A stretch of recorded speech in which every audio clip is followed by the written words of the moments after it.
The Jilting of Granny Weatherall by Catherine Ann Porter. She flicked her wrist neatly out of Dr. Harry's pudgy, careful fingers and pulled the sheet up to her chin. The brat ought to be in knee breeches, doctoring around the country with spectacles on his nose. Get along now, take your school books and go. There's nothing wrong with me. Dr. Harry spread a warm paw like a cushion on her forehead, where the forked green vein danced and made her eyelids twitch. Now, be a good girl, and we'll have you up in no time. That's no way to speak to a woman nearly 80 years old just because she's down. I'd have you respect your elders, young man. Well, missy, excuse me. Dr. Harry patted her cheek. But I've got to warn you, haven't I? You're a marvel, but you must be careful or you're going to be good and sorry. Don't tell me what I'm going to be. I'm on my feet now, morally speaking. It's Cornelia. I had to go to bed to get rid of her. Her bones felt loose and floated around in her skin, and Dr. Harry floated like a balloon around the foot of the bed. He floated and pulled down his waistcoat and swung his glasses on a cord. Well, stay where you are. It certainly can't hurt you. Get along and doctor your sick, said Granny Weatherall. Leave a well woman alone. I'll call for you when I want you. Where were you 40 years ago when I pulled through milk-leg and double pneumonia? You weren't even born. Don't let Cornelia lead you on, she shouted, because Dr. Harry appeared to float up to the ceiling and out. I pay my own bills, and I don't throw my money away on nonsense. She meant to wave goodbye, but it was too much trouble. Her eyes closed of themselves. It was like a dark curtain drawn around the bed. The pillow rose and floated under her, pleasant as a hammock in a light wind. She listened to the leaves rustling outside the window.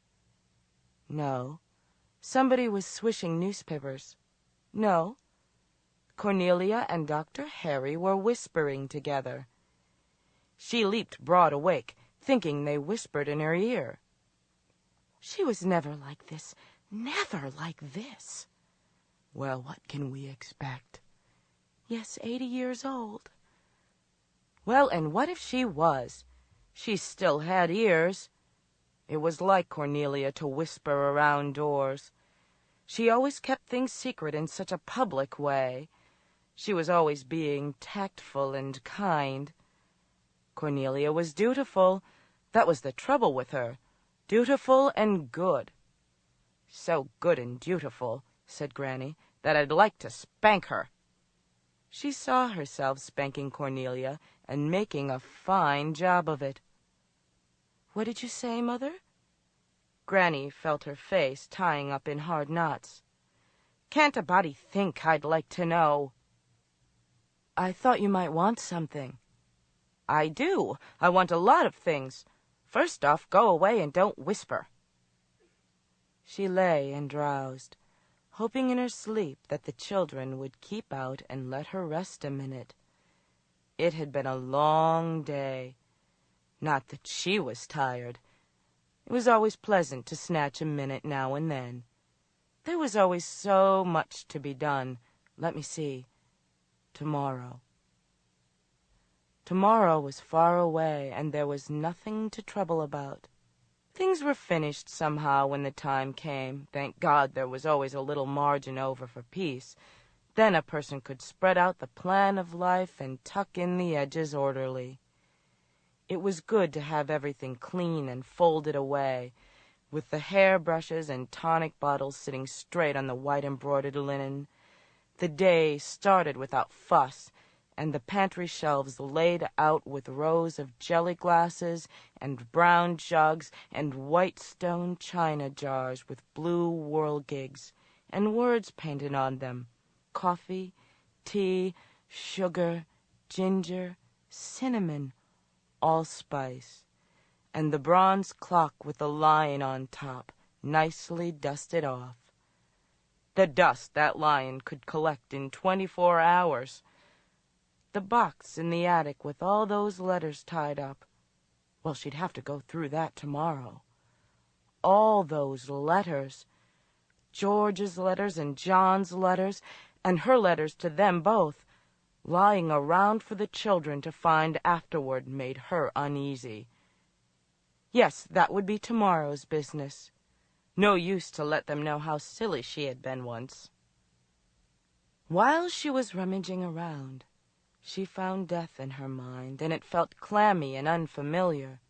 She had spent so much time preparing for death, there was no need for bringing it up again.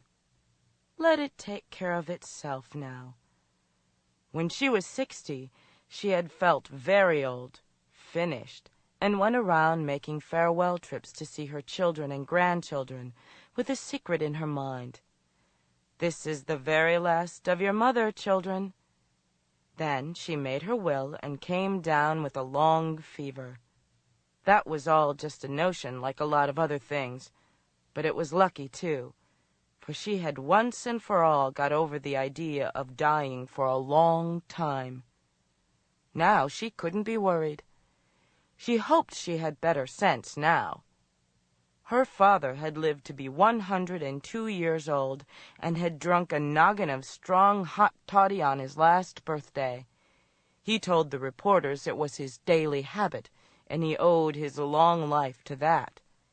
He had made quite a scandal, and was very pleased about it. She believed she'd just plague Cornelia a little. "Cornelia? Cornelia!" No footsteps, but a sudden hand on her cheek. "Bless you, where have you been?" "Here, Mother." "Well, Cornelia, I want a noggin of hot toddy." "Are you cold, darling?" "I'm chilly, Cornelia. Lying in bed stops the circulation.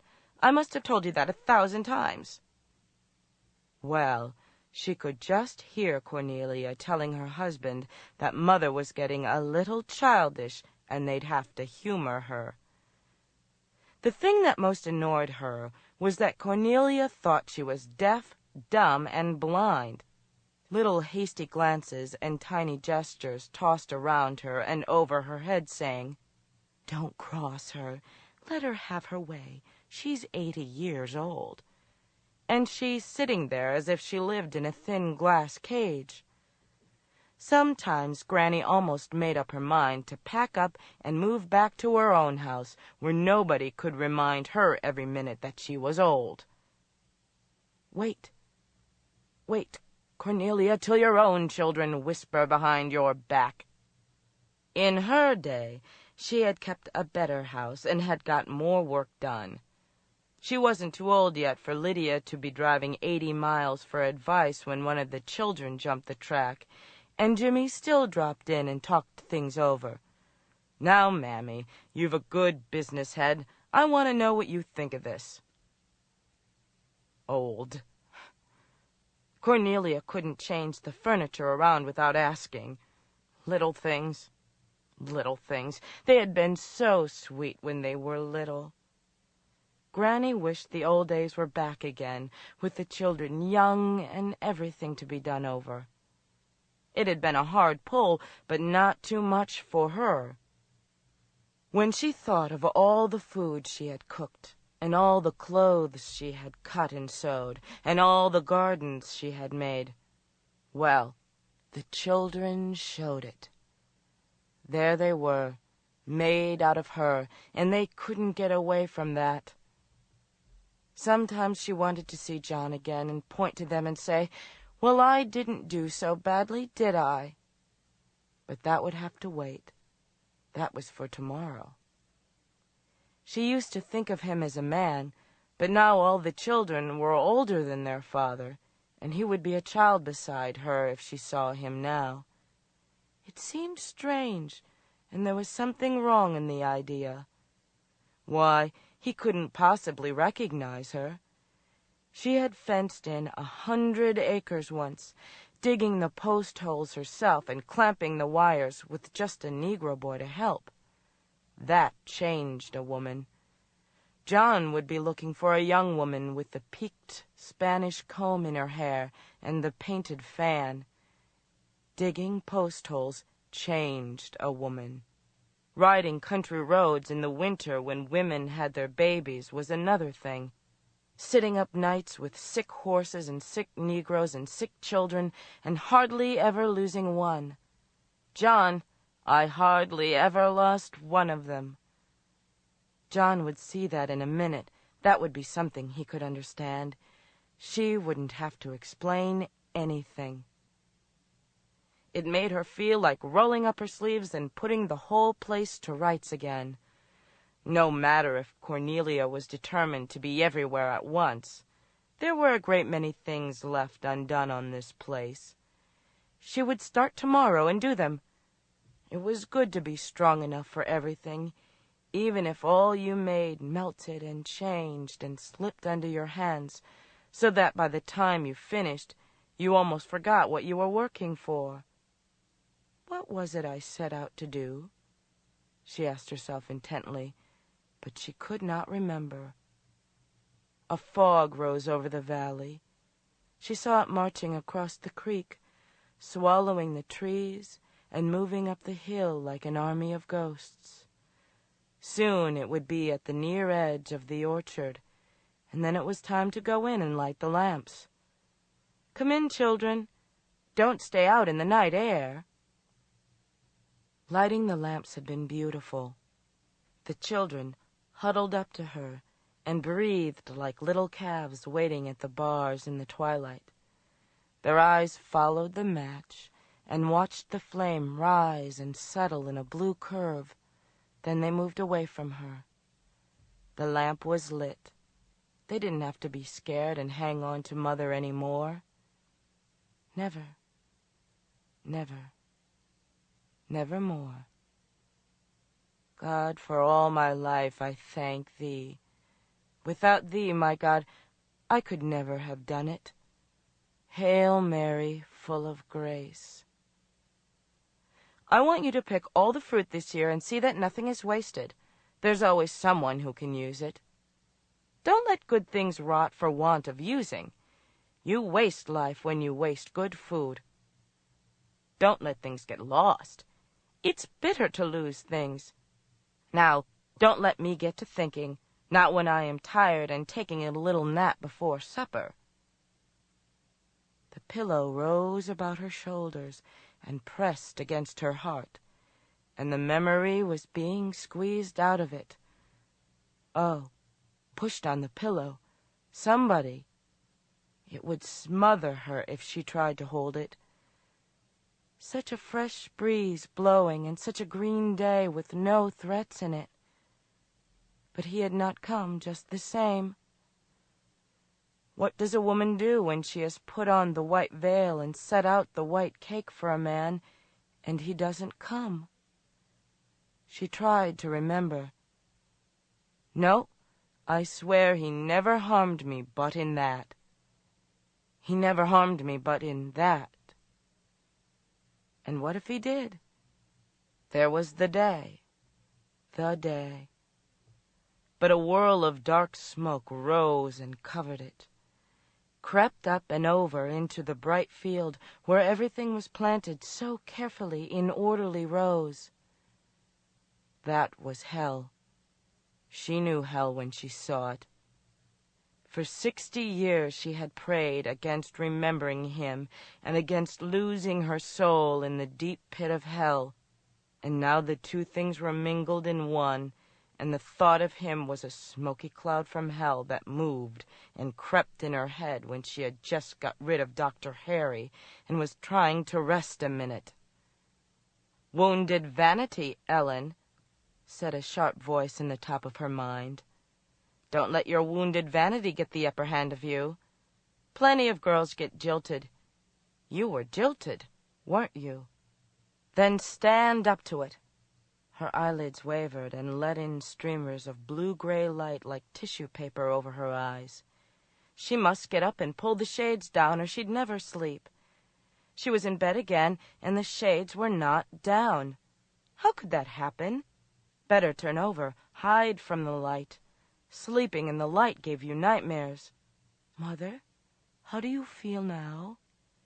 And a stinging wetness on her forehead. But I don't like having my face washed in cold water. Hapsy? George? Lydia? Jimmy? No, Cornelia, and her features were swollen and full of little puddles. They're coming, darling. They'll all be here soon. Go wash your face, child. You look funny. Instead of obeying, Cornelia knelt down and put her head on the pillow. She seemed to be talking, but there was no sound. Well, are you tongue-tied? Whose birthday is it? Are you going to give a party? Cornelia's mouth moved urgently in strange shapes. Don't do that. You bother me, daughter. Oh, no, Mother. Oh, no. Nonsense. It was strange about children. They disputed your every word. No, what, Cornelia? Here's Dr. Harry. I won't see that boy again. He just left 5 minutes ago. That was this morning, Mother. It's night now. Here's the nurse. This is Dr. Harry, Mrs. Weatherall. I never saw you look so young and happy. Ha! I'll never be young again, but I'd be happy if they'd let me lie in peace and get rested. She thought she spoke up loudly, but no one answered. A warm weight on her forehead, a warm bracelet on her wrist, and a breeze went on whispering, trying to tell her something. A shuffle of leaves in the everlasting hand of God. He blew on them, and they danced and rattled. Mother, don't mind. We're going to give you a little hypodermic. Look here, daughter, how do ants get in this bed? I saw sugar ants yesterday. Did you send for Hapsy, too? It was Hapsy she really wanted. She had to go a long way back through a great many rooms to find Hapsy, standing with a baby on her arm. She seemed to herself to be Hapsy also, and the baby on Hapsy's arm was Hapsy, and himself and herself all at once, and there was no surprise in the meeting. Then Hapsy melted from within, and turned flimsy as gray gauze, and the baby was a gauzy shadow, and Hapsy came up close and said, I thought you'd never come, and looked at her very searchingly and said, You haven't changed a bit. They leaned forward to kiss, when Cornelia began whispering from a long way off. Oh, is there anything you want to tell me? Is there anything I can do for you? Yes. She had changed her mind after 60 years, and she would like to see George. I want you to find George. Find him and be sure to tell him I forgot him. I want him to know I had my husband just the same, and my children and my house like any other woman. A good house, too, and a good husband that I loved, and fine children out of him. Better than I hoped for, even. Tell him I was given back everything he took away and more. Oh, no. Oh, God. No, there was something else besides the house and the man and the children. Oh, surely they were not all. What was it? Something not given back. Her breath crowded down under her ribs and grew into a monstrous, frightening shape with cutting edges. It bored up into her head, and the agony was unbelievable. Yes, John, get the doctor now. No more talk. My time has come. When this one was born, it should be the last. The last. It should have been born first, for it was the one she had truly wanted. Everything came in good time. Nothing left out, left over. She was strong. In 3 days she would be as well as ever. Better. A woman needed milk in her to have her full health. Mother, do you hear me? I've been telling you. Mother, Father Connolly's here. I went to Holy Communion only last week. Tell him I'm not so sinful as all that. Father just wants to speak to you. He could speak as much as he pleased. It was like him to drop in and inquire about her soul as if it were a teething baby, and then stay on for a cup of tea and a round of cards and gossip. He always had a funny story of some sort, usually about an Irishman who made his little mistakes and confessed them, and the point lay in some absurd thing he would blurt out in the confessional, showing his struggles between native piety and original sin. Granny felt easy about her soul. Cornelia, where are your manners? Give Father Connolly a chair. She had her secret, comfortable understanding with a few favorite saints, who cleared a straight road to God for her. All as surely signed and sealed as the papers for the new 40 acres. Forever. Heirs and assigns forever. Since the day the wedding cake was not cut but thrown out and wasted. The whole bottom dropped out of the world, and there she was, blind and sweating, with nothing under her feet and the walls falling away. His hand had caught her under the breast. She had not fallen. There was the freshly polished floor with the green rug on it just as before. He had cursed like a sailor's parrot and said, "I'll kill him for you. Don't lay a hand on him for my sake. Leave something to God." Now, Ellen, you must believe what I tell you. So there was nothing to worry about any more, except sometimes in the night one of the children screamed in a nightmare, and they both hustled out, shaking and hunting for the matches and calling, "There, wait a minute, here we are." "John, get the doctor now. Hapsy's time has come." But there was Hapsy standing by the bed in a white cap. "Cornelia, tell Hapsy to take off her cap. I can't see her plain." Her eyes opened very wide, and the room stood out like a picture she had seen somewhere. Dark colors with the shadows rising toward the ceiling in long angles. The tall black dresser gleamed with nothing on it but John's picture, enlarged from a little one, with John's eyes very black when they should have been blue. You never saw him, so how do you know how he looked? But the man insisted the copy was perfect. It was very rich and handsome. For a picture, yes, but it's not my husband. The table by the bed had a linen cover and a candle and a crucifix. The light was blue from Cornelia's silk lampshades. No sort of light at all, just frippery. You had to live 40 years with kerosene lamps to appreciate honest electricity. She felt very strong, and she saw Dr. Harry with a rosy nimbus around him. "You look like a saint, Dr. Harry, and I vow that's as near as you'll ever come to it." She's saying something. "I heard you, Cornelia. What's all this carrying on?" "Father Connolly's saying—" Cornelia's voice staggered and bumped like a cart in a bad road. It rounded corners and turned back again and arrived nowhere.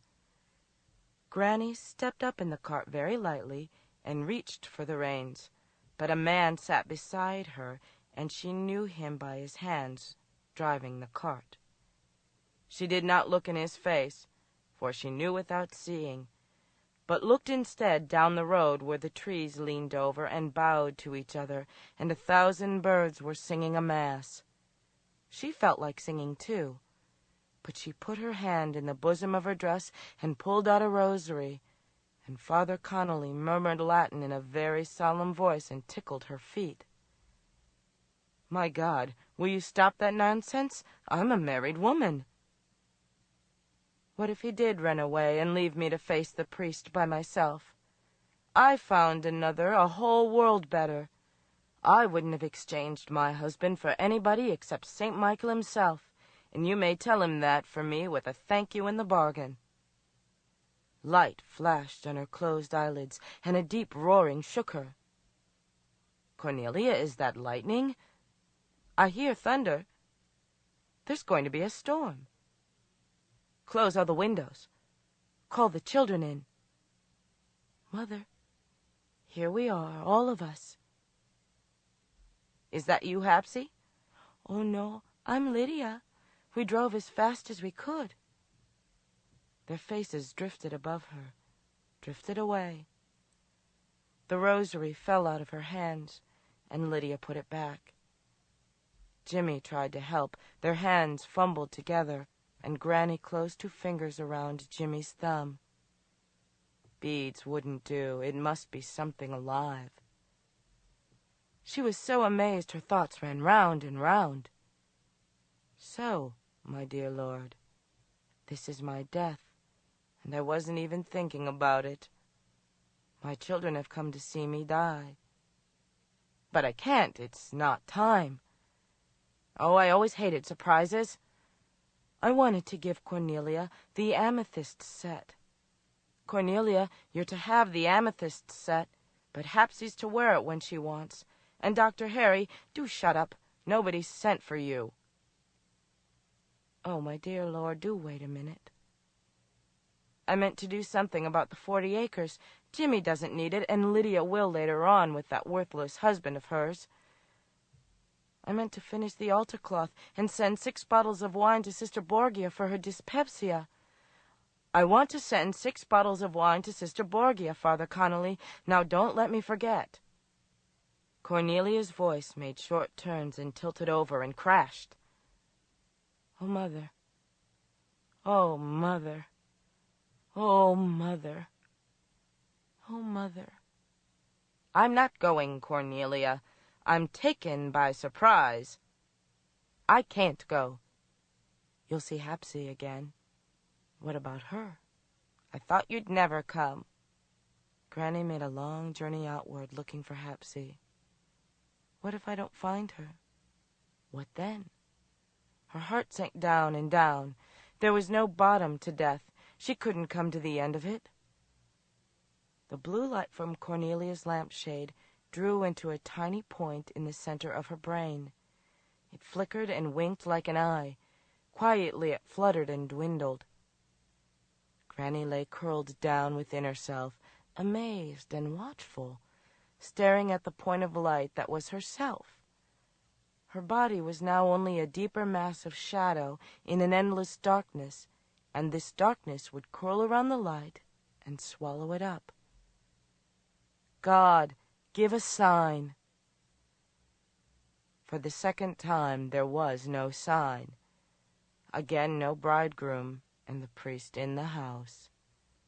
She could not remember any other sorrow, because this grief wiped them all away. Oh, no, there's nothing more cruel than this. I'll never forgive it. She stretched herself with a deep breath and blew out the light.